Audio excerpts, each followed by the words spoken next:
세상에 많은 관계가 존재합니다.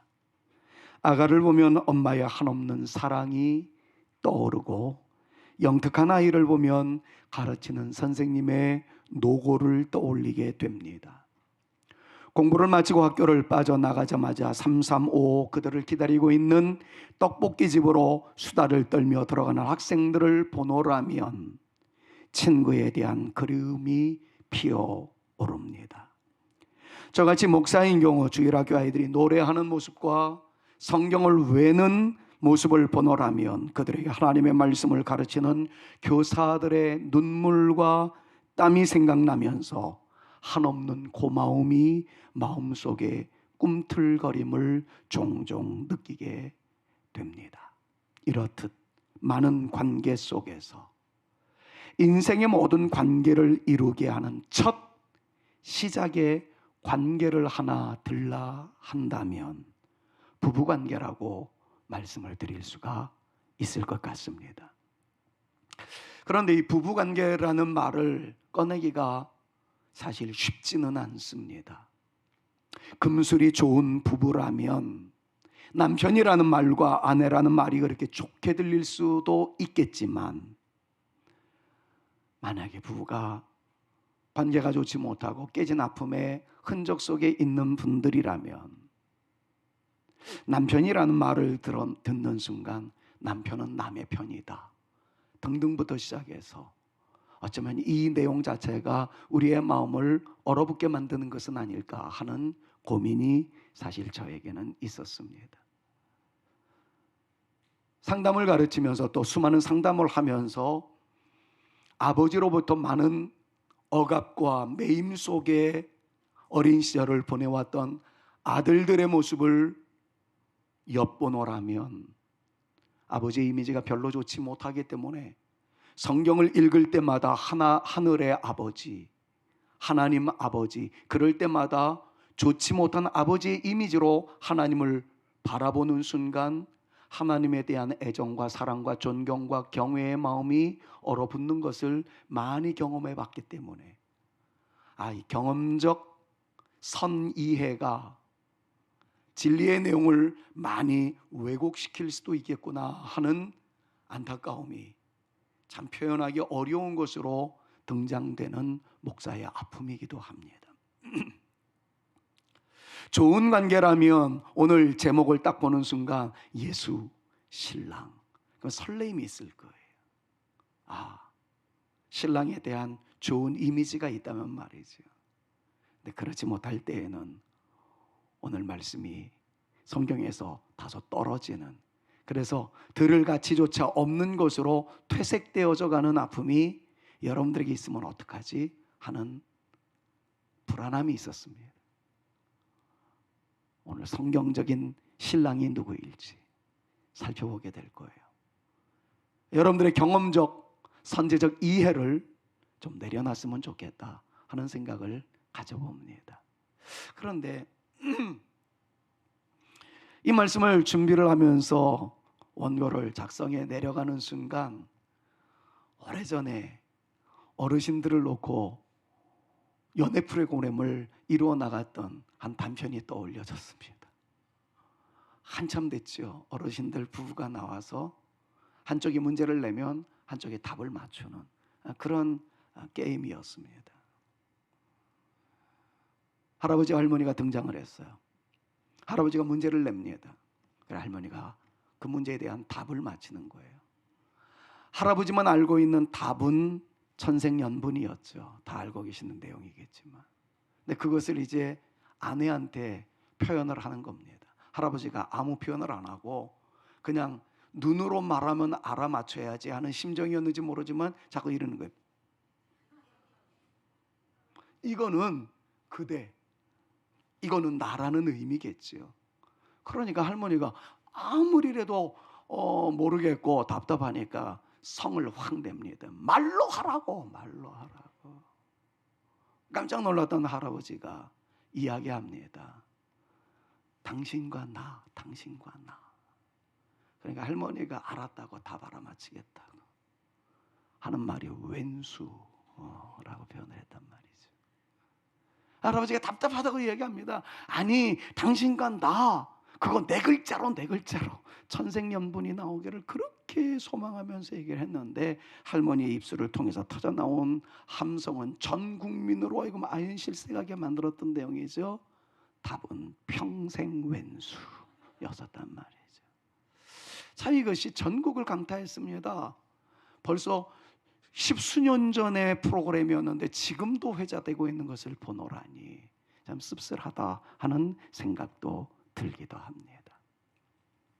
여러분, 오늘 등장하는 신랑은 평생 왼수의 개념이 아니에요. 그럼 성경에서 말하는 신랑의 개념은 무엇일까요? 오늘 본문 말씀은 예수님께서 제자들과 더불어 아름다운 식사 자리에 있었을 때 예수님을 질투하고 음해하고 모함하던 사람들이 몰려들었습니다. 그러면서 얘기합니다. 요한의 제자들은 열심히 기도할 때 금식하며 기도할 때가 많이 있었는데 예수 당신의 제자들은 왜 금식 기도를 하지 않습니까? 라고 이야기하자 예수님께서 비유로 든 말씀이 오늘 본문 말씀이었던 거지요. 신랑과 함께하는 신부가 슬퍼할 이유가 뭐 있겠냐? 신랑이 함께 있을 때는 기뻐 잔치하며 즐거워하는 것이 마땅하도다. 다만 신랑을 빼앗길 날이 오게 되어지면 시키지 않아도 울며 금식할 때가 임할 것이다. 이 내용 하면서 주님께서 강조하신 것이 예수님은 신랑이다, 이렇게 표현을 하신 거예요. 그럼 우리는 지금 1년 동안 길이요 진리요 생명이신 예수 그리스도, 그 예수 그리스도의 정체성을 살펴보면서 인생의 모든 답을 얻자라고 발버둥치며 달려나가고 있습니다. 지난주에 우리는 의로운 태양이신 예수 그리스도에 대해서 살펴봤어요. 한 주간 예수 그리스도 이름을 부르는 여러분들 가운데 어둠이 떠나가게 되어지고 외양간에서 뛰어나온 송아지가 드넓은 초원을 내리 달렸던 뛰는 감격의 역사와 더불어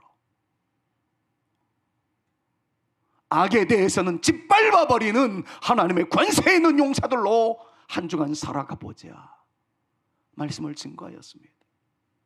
여러분들은 마땅히 일주일 동안 힘들고 어렵고 아픔에도 불구하고 예수님의 이름으로 일어나는 영적인 모양새를 경험했어야 마땅하고, 밀려오는 세속화의 물결과 우리 안에 꿈틀거리는 내면의 죄에 대해서도 존귀하신 예수 그리스도의 이름의 권세를 부여잡고 그 모든 것들을 밟아버릴 수 있는 영적인 권세를 휘두르며 살아가는 저와 여러분들이 되었어야 마땅합니다. 저는 여러분들이 그렇게 사셨으리라고 믿습니다.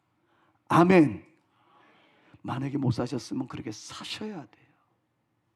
설교는 듣는 게 아니라 들려진 설교에 대해서 행동하는 믿음으로 나가는 것이, 그게 진짜 설교를 잘 듣는 겁니다. 부디 여러분들이 붙잡은 예수님 때문에 여러분들을 우울하게 만들고 불안하게 만들고 어둠 가운데 묻혀지게 만들었던 여러 가지 요소가 있었다 할지라도 당당하게 일어날 수 있는 빛의 아름다운 역사가 나타날 수 있기를, 매임에 의해서 주저앉을 수밖에 없지만 그러나 나는 일어나리라. 왜? 존귀하신 의로우신 태양인 예수 그리스도 때문에 나는 일어날 수 있는 능력도 있고 권세도 있노라. 당당하게 일어날 수 있는 저와 여러분들 모두가 되실 수 있기를 먼저 우리 구주 예수 그리스도의 이름으로 축원합니다. 그렇다면 오늘 본문 말씀을 통해서는 무엇을 깨달아야 할까요? 오늘은 다소곳하게 다가오시는 신랑의 아름다운 모습을 우리는 느낄 수 있어야 된다는 것이지요. 신랑이신 예수 그리스도, 성경은 뭐라고 말씀을 하고 있습니까?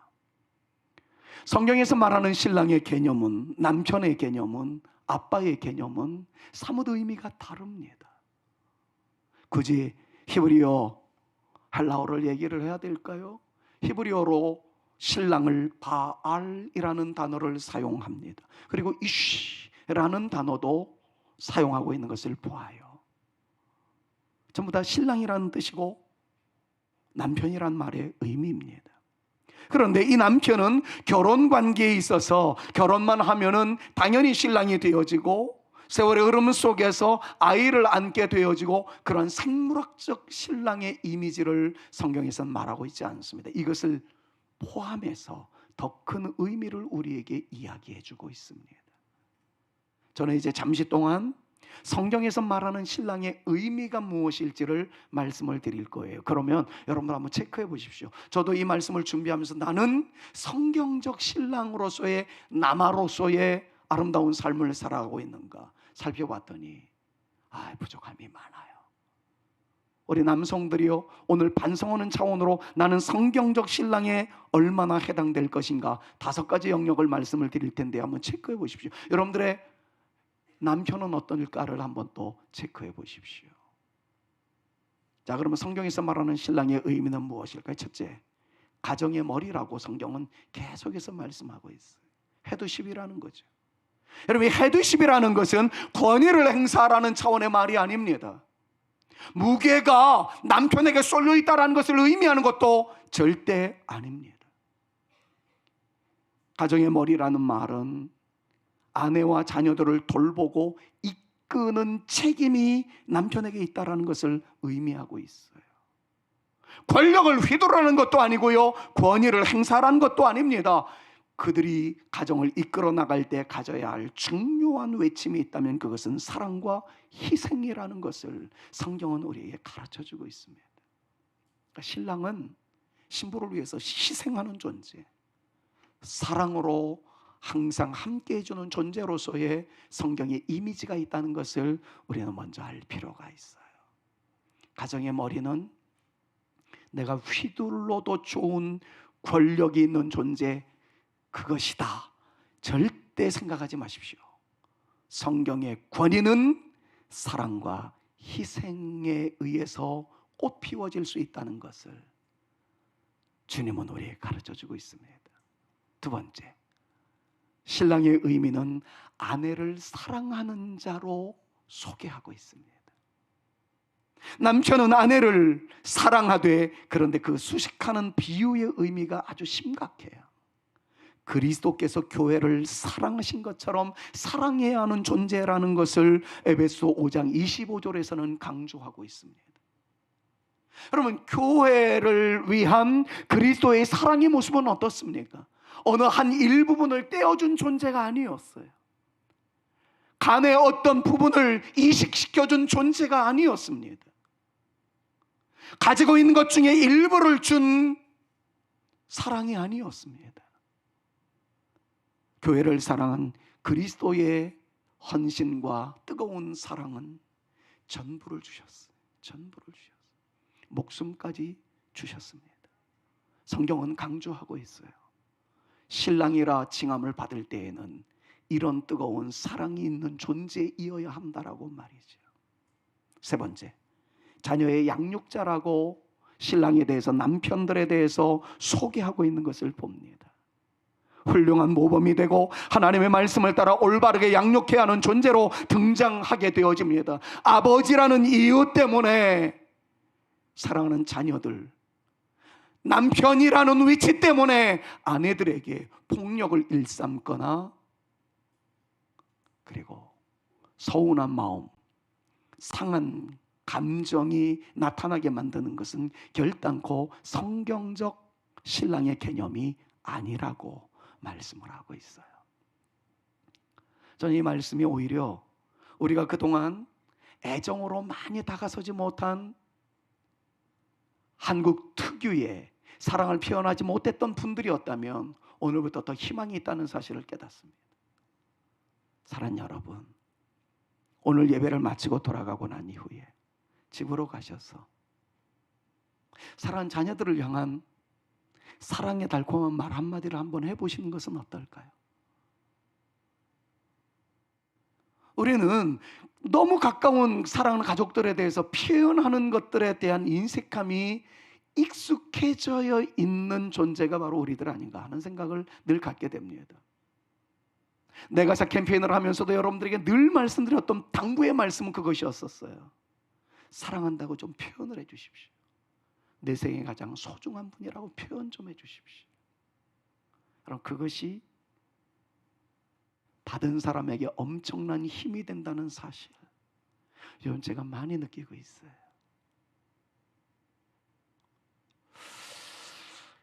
아내가 소풍을 좀 긴 시간 동안 떠나 있습니다. 한 10여 일 지금 혼자, 어저께는 빨래도 해봤고요, 와이셔츠 손빨래도 하고, 그리고 다림질도 해보고 여러 가지 일들을 하고 있습니다. 밥 잘 먹고 있으니까 권사님들 걱정하지 마시고요. 그런데 저로 하여금 제일 힘들게 하는 부분이 무엇인가 하는 것들을 한번 생각해 봤어요. 그리고 내린 결론은 그거였습니다. 제가 지금 이 시간까지 강단에서 설교할 수 있고 목회라는 긴 여정을 힘있게 달려올 수 있었던 것은 그것 하나 때문이었구나. 물론 다른 것도 있지만 그것이 결정적인 요인이었고 견인차였었구나 하는 것을 깨닫습니다. 그거는 아내가 밥을 해준 것도 있었고, 아내가 손빨래를 해준 것도 있었고, 다림질 해준 것도 있었고, 식사를 차려주고 기타 등등 가사 노동을 해준 것도 물론 대단한 큰 힘이었지만, 저에게 있어서 가장 큰 것은 예배를 드리고 난 이후에 은혜 받았습니다 말 한마디였어요. 예배를 드리고 난 이후에 올라가서 말씀을 가지고 계속 디스커션을 하고 그 말씀을 쉐어링하는 것이 오랜 저희 부부 생활 속에서의 루틴이었거든요. 말씀 묵상하고 되새김질하고 큐티를 하고 난 다음에는 쉐어링을 하고, 그때 선포되어진 말씀을 가지고 또다시 되새김질을 하고 하는 것들이 30년 이상 동안 계속되었던 저의 삶의 패러다임이었습니다. 근데 그걸 못하는 것이 얼마나 힘이 드는지요. 제가 느꼈습니다. 아하, 나 같은 존재도 이렇게 힘을 낼 수 있었던 것은 아내의 따뜻한 격려의 말 한마디, 은혜 받았습니다 라고 이야기하는 사랑 고백, 이것이었구나.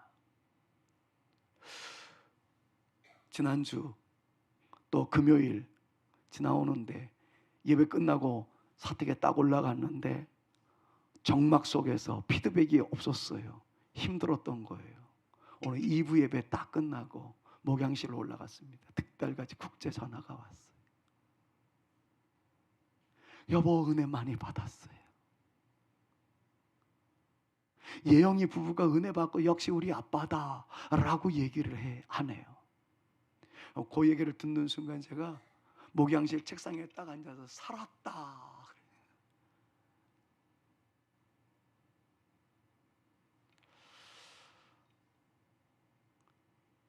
여러분, 정말 살아갈 수 있는 힘이 다른 데 있지 않습니다.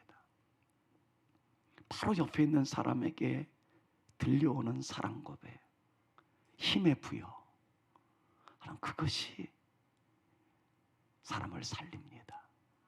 그것을 통해서 우리가 힘을 얻게 됩니다. 거두절미하고 집에 가서 하실 걸 지금 한번 해보십시다. 옆에 있는 분들에게 사랑합니다, 주님께서 당신을 사랑하십니다, 한번 인사하셨으면 좋겠어요. 같이 한번 인사 나눕시다. 사랑합니다, 주님께서 집사님을, 여러분들을 사랑하십니다. 그것을 여러분들의 가정에 가서서 하시란 말이죠. 사랑하는 아들에게 평소에 해보지 않았던 어투를 가지고, 아들아 사랑한다, 내 딸아 사랑한다. 그것이 성경에서 말하고 있는 신랑의 모습이라는 거예요. 더 나아가서 가정에 보호자가 있습니다. 남편은 아내와 자녀들을 육체적, 영적으로 보호해야 된다는 것이죠. 위험천만한 일들이 나타납니다. 그때마다 남편은, 신랑은 모든 것들을 저지할 수 있는 영적인 권세가 있어야 된다는 거죠. 성경의 신랑은 그렇습니다. 세상에서의 아빠와 신랑은 위험성인 요소가 임박하게 되어지면 어쩌면 먼저 도망갈는지도 모르겠어요. 예비 불안 속에서 아직 실체적 위기가 나타나기도 전에 36개 주랭랑을 치는 존재들이 있을는지 모르겠어요. 그런데 성경에서 강조하고 있는 신랑은 신부에게 다가오는 모든 위험천만한 요소도 다 감당해냅니다. 그게 성경에서 말하고 있는 신랑의 이미지입니다. 마지막 하나, 영적인 지도자예요. 먼저 기도합니다. 먼저 주의 이름을 부릅니다. 먼저 손을 듭니다. 먼저 주의 전을 향해서 올라옵니다. 그 옆에 사랑하는 자녀들의 손이 잡혀 있습니다. 그 옆에 나란히 하고 있는 신부의 모습이 있습니다. 그때 신랑은 외칩니다. 나의 사랑, 나의 어여쁜 자야, 나와 함께 가자. 내가 경험해 봤더니 여기에 하나님의 은혜가 있고, 여기에 진정한 평화가 있고, 여기에 치유의 역사가 있고, 여기에 살 길이 있더라. 경험한 신랑이 사랑하는 가족들을 총동원해서 올라가는 거룩한 역사가 성경에서 밝혀지고 있는 신랑의 이미지다 하고 있는 것을 보게 됩니다.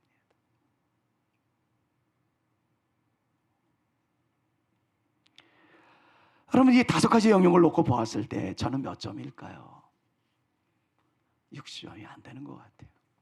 여러분들의 남편은 몇 점입니까? 지금 여기 앉아 계신 우리 사랑하는 남성 여러분들은 과연 몇 점에 해당되는 분이라고 말씀을 드릴 수가 있겠습니까? 우리는 부족함이 많아요. 그런데 바로 오늘 말씀 속에서 이렇게 말씀하시는 분이 등장을 해요.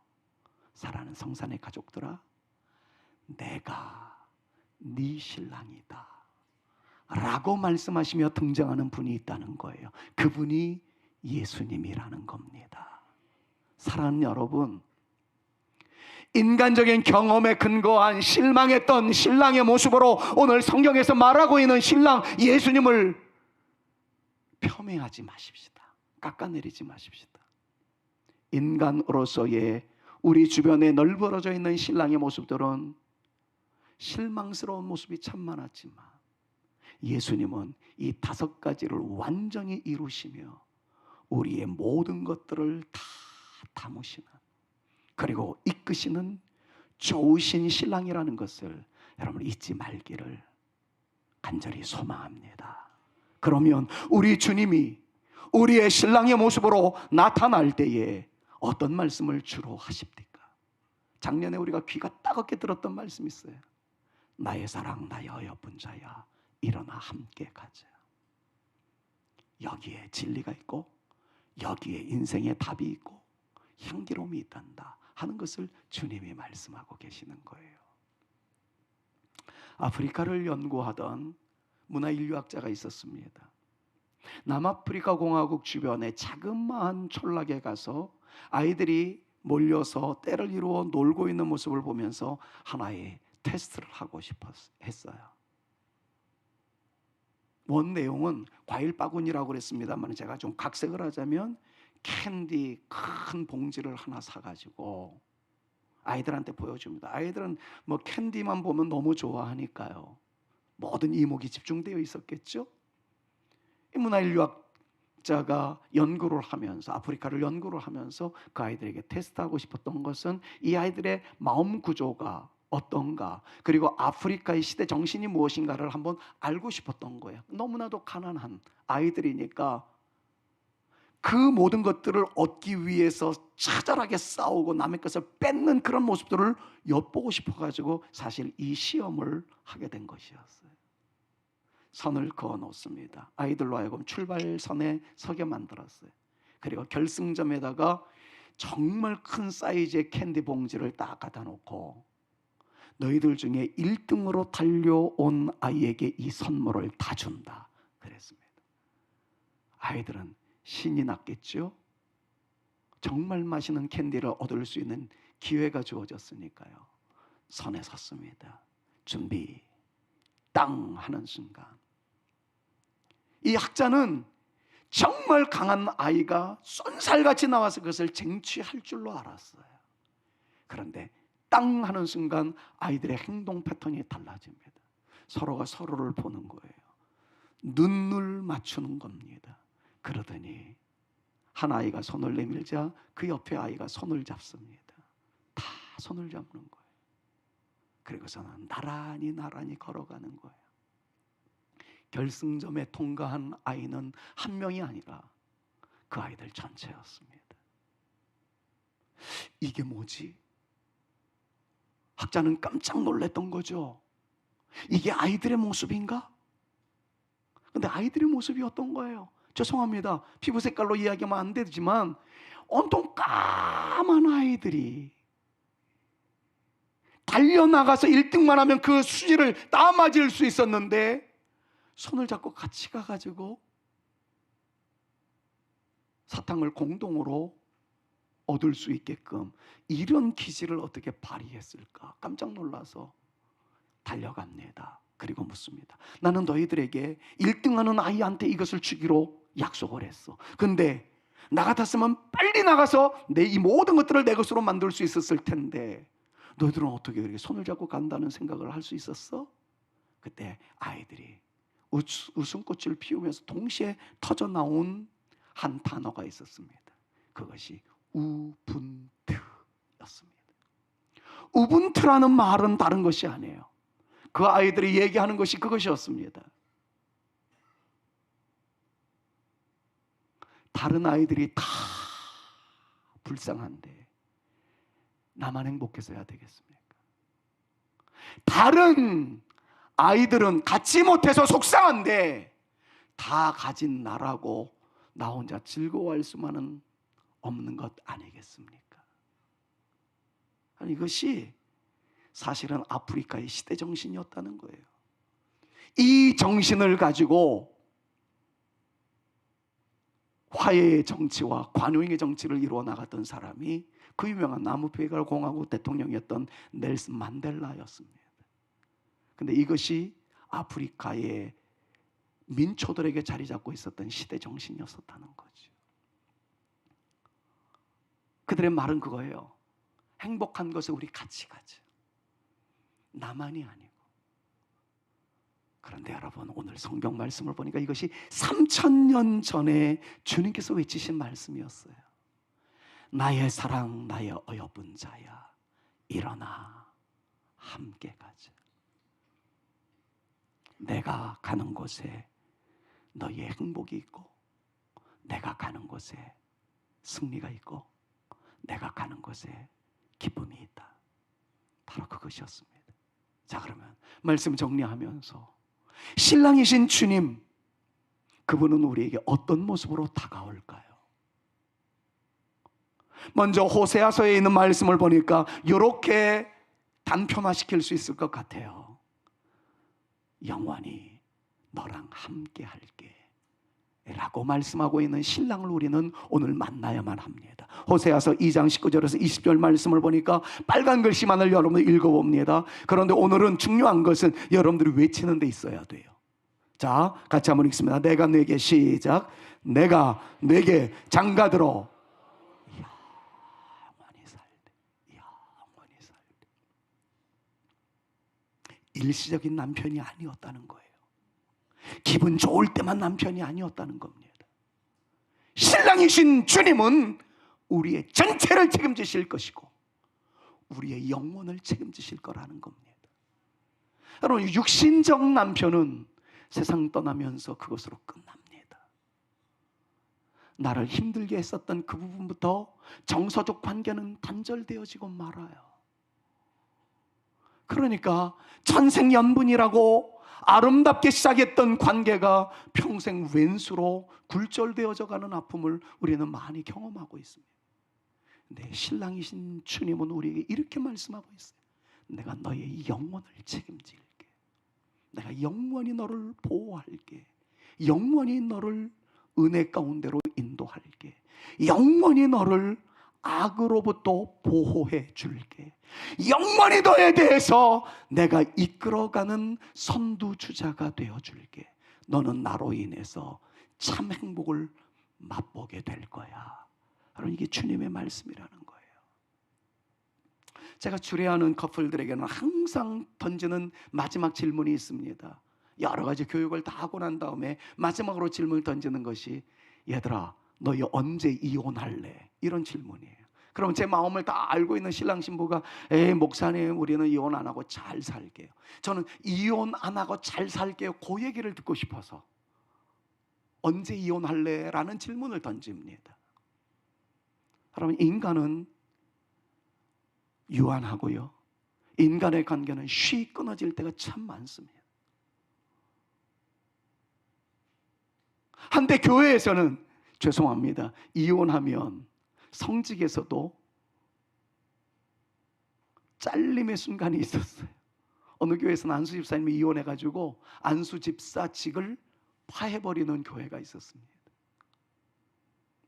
하나님 앞에서 이 약속을 어찌 인간의 감정 따위에 의해서 끊어버릴 수 있겠느냐 하는 것 때문에 생겨났던 일들이었습니다. 지금 그랬다가는 난리가 날 것 같아요. 그러나 여러분, 성경적 신랑의 개념은 그거예요. 내가 너의 영혼을 책임질게. 우리의 영혼을 책임질 존재가 누가 있습니까? 아무도 없어요. 그러나 우리 주님이 여러분들의 신랑으로서 여러분들의 영혼을 책임진다는 이 말씀을 믿음으로 주장하면서, 오늘의 괴로움이 있어도 내일 웃을 수 있는 것은 주님이 나에게 신랑으로 오시기 때문이며, 내가 죽음선을 넘어가는 그 순간까지라도 유유자적할 수 있는 것, 두려움에 떨지 않을 수 있는 것, 이유는 신랑이신 주님이 나와 함께 하시기 때문이다. 믿음으로 주장하시는 저와 여러분들, 담대한 하나님의 거룩한 용사들로서의 성산의 가족들 모두가 될 수 있기를 우리 구주 예수 그리스도의 이름으로 축원합니다. 여러분들의 이 영혼을 주님께서 책임져 주실 거예요. 그런데 영원히 책임져 주신다는 그분이 비실비실해요. 영원히 책임져 주신다는 그분이 능력이 없어요. 있음만 못하지요. 그런데 신랑이신 주님은 우리에게 뭐라고 말씀하고 계실까요? 이사야서 54장 5절 말씀을 보니까 내 능력은 대단하단다, 내 능력을 보여줄까? 말씀하시면서 강조합니다. 빨간 글씨 같이 한번 읽어봅시다. 시작. 너를 지으시니가 네 남편이다 라고 말씀하고 있어요. 다른 말씀 읽지 않아도 괜찮아요. 자, 지금 호세아서에 있는 말씀은 나 신랑 예수는 너에게 어떤 존재인 줄 아니? 오늘과 내일을 책임지는 존재가 아니라 너의 죽음선 너머의 영원까지 책임져 줄 존재다 라고 말씀하시면서, 또다시 이어서 이사야를 통해서 네 남편 나는 어떤 신랑인 줄 아니? 간신히 너에게 풀칠하게 만드는 존재, 너의 어려움 현장에서 겨우 일어나게 만드는 존재가 아니라 너를 창조한 창조주의 능력을 내가 가지고 있는 존재다. 전능하신 하나님이시다. 창조의 권세자이시다. 주님께서 말씀하고 있다는 거죠. 사랑하는 여러분, 살아가는 날 동안에 우리의 육신적인 보호자, 우리의 삶의 옆에서 이끌어 가셨던 어버이, 사랑하는 남편, 이런 분들이 우리의 모든 것들을 책임질 수 있을 것 같이 여겨졌지만 그렇지 못한 현실 속에서, 그래서 실망의 순간이 많았던 삶의 여정 속에서 오늘 여러분들이 붙잡아야 할 말씀 바로 이것이에요. 여러분들을 책임지시고 여러분들을 인도하시고 여러분들의 영혼까지 이끌어 가실 그 신랑이신 주님은 창조의 능력을 가지고 계신 절대 권세자이신데 그분이 나와 함께 하신다. 여러분, 이것을 믿음으로 선포하자라는 겁니다. 없기 때문에 당하는 불안함이 있죠. 모자람 때문에 생겨나는 걱정이 있습니다. 근데 그때마다 외치십시오. 지난주에 외쳤던 것이 의로운 태양이었다면 오늘은 성경적 신랑의 이미지, 영원히 책임지시되 창조의 능력으로 책임지실 하나님의 놀라운 역사로서의 우리 구주의 은총이 나에게도 임하게 될 줄로 믿습니다. 이 믿음을 가지고 나가는 저와 여러분들 모두가 되실 수 있기를 우리 구주 예수 그리스도의 이름으로 축원합니다. 어떤 소식이 저에게 감동의 물결로 이어지게 만들었어요. 남편인데 아내에게 간 이식을 해줬다는 거예요. 신장 이식을 하나 해줬다는 겁니다. 저도 깜짝 놀랐지만 그 소식을 접한 어떤 기자가 깜짝 놀라서 인터뷰를 요청했습니다. 요즘처럼 각박한 세상에 신장과 간을 다 도네이션 해준 그러한 남성이 있다는 소식 앞에 감동을 받아서 왔습니다. 그런데 그 얘기를 듣는 순간 남편이 그 남자가 눈물을 쫙 흘리면서 내 아내에게는 그 이상도 해줄 수 있습니다. 그렇게 얘기를 하는 거예요. 자초지종을 들어봤더니 99,000명이었다는 거죠. 근데 부모님들이 경제적 능력이 없고, 그리고 맏아들로 태어난 이 남편한테 모든 그 일거리를 다 맡긴 나머지 자기는 정말 험난한 인생을 살아왔다는 거예요. 공부도 못하면서. 그러면서 동생들을 다 시집장가 보내주는데, 그때 아내의 헌신이 없었다면, 아내의 눈물과 뒷바라지가 없었다면 이 일을 감당할 수가 없었다는 겁니다. 거기에다가 뇌졸중으로 쓰러진 아버지를 아내가 산전수전 다 겪으면서 수발을 다했던 것이죠. 치매 환자였던 어머니까지 가슴에 품었습니다. 그러니까 남편의 입장에서 놓고 봤을 때는 아내의 헌신적 노력이 얼마나 컸는지, 남편은 늘 그 은혜에 감격한 나머지 그 이상도 해줄 수 있는 내 아내입니다. 우리 가문이 이렇게까지 살아갈 수 있었던 것은 내 아내 덕입니다. 아내에게 동공을 다 돌리는 거예요. 감동은 되었어요. 그러면서 한편으로는 그럴 수 있는 여성이었구나. 100% 이해가 됐습니다. 근데 여러분, 이런 아내에 대해서 남편의 온전한 헌신은 아주 자연스러운 이야기로, 감동의 드라마로 받아들일 수 있습니다만은, 그런데 배신 때린 아내였다고 한번 가정해 보시자고요. 가정을 버리고 도망간 아내였다고 한번 생각해 보자고요. 우리 가문을 살리기 위해서 온갖 헌신을 다했던 아내가 아니라 우리 가정을 만신창이 되어버리게 만들었던 아내였다고 한번 생각해 보자고요. 그런데 그 아내에 대해서도 이 사랑이 나갈 수 있을까요? 그런데 바로 이 사랑을 보여준 분이 있었다는 거죠. 마지막 결론입니다. 성경에서 나오는 예수 그 신랑은 우리에게 이렇게 말합니다. 예레미야서에 있는 말씀을 보니까 네가 나를 떠났어도 라는 얘기를 하고 계세요. 네가 나에게 최고의 찬사를 보내주었기 때문에, 네가 나에게 최고의 예배를 드려주었기 때문에, 네가 나를 향해서 헌신의 아름다운 모습을 보여주었기 때문에 내가 너를 책임지노라. 이건 어쩌면 당연한 일이었는지도 모르겠어요. 그런데 지금 주님께서 우리에게 말씀하시는 것은 예레미야 3장 14절 말씀을 보니까 이렇게 표현을 합니다. 여호와의 말씀이니라 배역한 자식들아 돌아오라. 배역한 자식들아 돌아오라. 빨간 글씨 한번 외쳐봅시다. 시작. 나는 너희 남편이라. 지금 아내가 떠났어요. 배신 때렸어요. 남편에게 정말 피맺힌 억울함의 호소를 토해낼 수밖에 없는 상처를 안겨준 존재였어요. 그런데도 말씀합니다. 예수 신랑은 돌아와라. 내 아내여 돌아와라. 나는 너의 남편이다.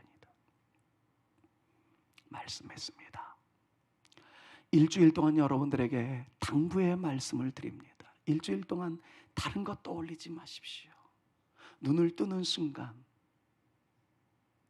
주님은 나의 신랑이심을 내가 믿습니다. 나를 신부로 여겨주신다고 말씀하신 당신의 말씀을 오늘도 붙잡습니다.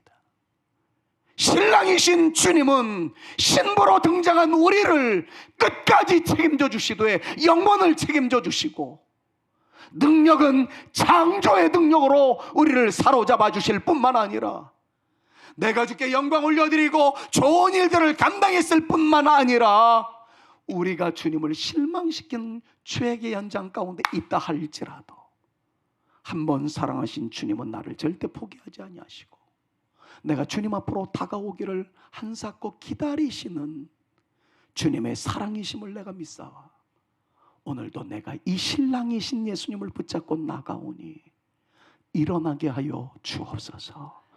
주 안에서 숨쉬게 하여 주옵소서. 주 안에서 능력을 행사하는 내 인생 되게 하여 주옵소서. 붙잡고 나갈 때 주께서 여러분들에게 신랑으로서의 당당함과 신랑으로서의 그 예수님의 창조적 능력이 우리 가운데 넘실거리는 모습으로 임하게 될 줄로 믿습니다. 주님은 나의 신랑이심을 선포하십시오. 다른 여러 가지 것들 다 내려놓으시고 그냥 말씀을 단순화시켜서 주님, 당신이 저의 신랑이심을 믿습니다. 저는 당신의 신부입니다. 나를 붙잡아 주옵소서 외치면 주께서 역사하실 겁니다. 자, 결론적 설교를 여러분들이 마무리하십시오. 외칩니다. 나는 주님의 신부입니다. 영원히 주님을 떠나지 않겠나이다. 외치겠습니다. 시작. 나는 주님의 신부입니다. 영원히 주님을 떠나지 않겠습니다. 여러분, 이 고백이 여러분들의 일주일을 온통 사로잡을 수 있게 되기를 바라고, 그 결과 하나님께서 다음 주일 예배를 올려드릴 때에 그래, 신랑이신 내가 너와 함께하였노라 간증거리가 생겨나게 될 줄로 믿습니다. 91장이 오늘 설교의 결론을 대변해 줍니다. 슬픈 일이 있을 수 있어요. 어려운 일이 있을 수 있습니다. 그러나 예수 신랑 그 이름을 믿으면 영원토록 변함없는 기쁨을 얻게 되어진다는 사실, 신랑이신 주님을 붙잡고 나가게 되면 주님이 방패 마귀가 되어줄 겁니다. 마침내 환난 시험 당할 때에 주님의 이름을 붙잡고 나가는 우리에게 시온의 대로가 열려지게 될 줄로 믿습니다. 많은 말씀을 생각하려고 하지 마세요. 오늘은 단순화시키십시오. 그리고 이렇게 고백하십시오. 세상의 수많은 관계는 다 끊어질지 몰라도 신랑이신 예수 그리스도가 신부인 나에게 다가오는 사랑은 영원히 소멸되어지지 않을 줄로 믿사와 내가 주님 붙잡고 나가오니 신랑이신 주님이여 내게 역사하여 주시옵소서. 주님께서 영혼을 책임져 주실 겁니다. 그것도 창조주의 권세로 말입니다.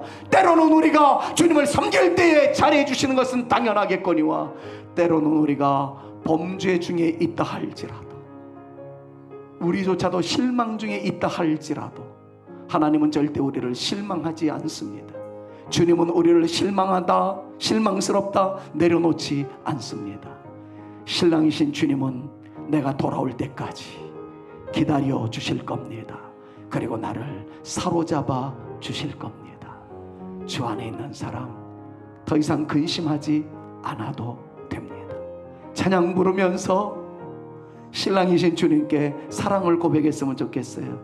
당신은 저의 신랑입니다 라고 말이지요. 슬픈 마음 있는 사람 예수를 믿으며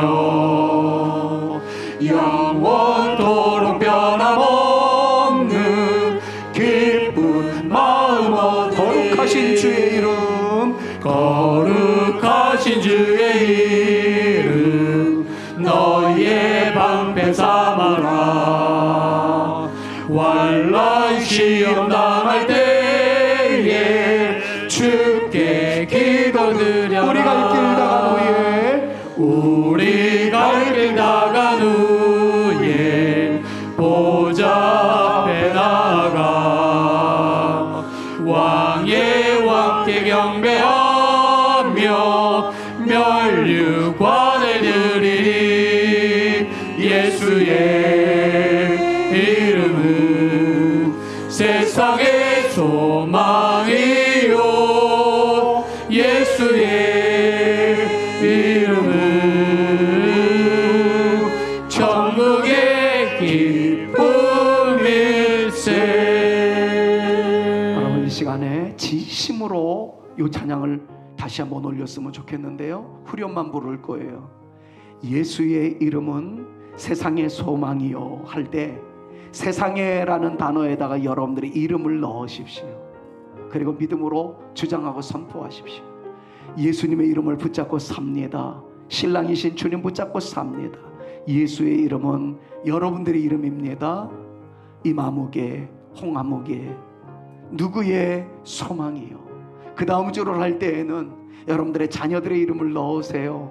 예수의 이름은 내 자녀의 영원한 기쁨의 이유가 되어질 줄로 믿사오니 주여 우리 자녀들의 영원한 기쁨이 되게 하여 주옵소서. 이런 기도하는 마음으로 예수의 이름은 여러분들의 자녀의 이름을 부르면서 기쁨일세 선포합시다. 여러분, 하나님의 말씀을 듣는 것보다 더 중요한 건 여러분들이 믿음으로 주장하는 거예요. 그리고 그것을 붙잡고 일주일 동안 살아가는 겁니다. 오늘 설교의 메시지의 핵심은 다른 거 없어요. 예수님은 나의 신랑이다. 그 신랑은 우리가 경험했던 세상의 신랑과는 다르다. 되풀이하지 않겠습니다. 그것을 믿음으로 선언하면서 찬양합니다. 예수의 이름은 여러분들의 이름입니다. 여러분들의 소망이요, 예수의 이름은 여러분들의 자녀들의 기쁨이에요.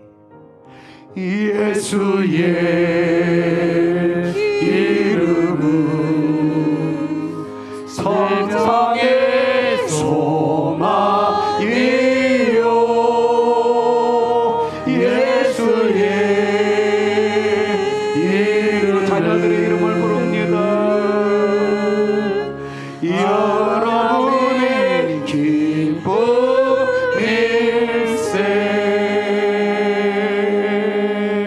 할렐루야. 고백대로 되어지기를 축원합니다. 예수 그리스도의 은혜와 하나님의 사랑과 성령님의 교통하심이 부족하기 이를 데 없는 우리이지만 신부로 여겨주신다 하니 믿음으로 주장하며 예수님의 나의 신랑임을 선포함으로써 하나님의 그 위대한 보호하심과 인도하심과 이끌어주심과 책임져 주심과 역사하여 주심이 예수 그리스도로 말미암아 우리 가운데도 나타나게 될 줄로 믿습니다. 고백하며 주장하며 나가기로 다짐하는 그리스도의 신부인 성산의 가족들 모든 분들, 여러분들 머리 위에와 사랑하는 가족들 위에와 세라의 자녀손들 위에와 우리 사랑하는 성산교회 위에 이제로부터 영원토록 함께 있을지어다. 아멘.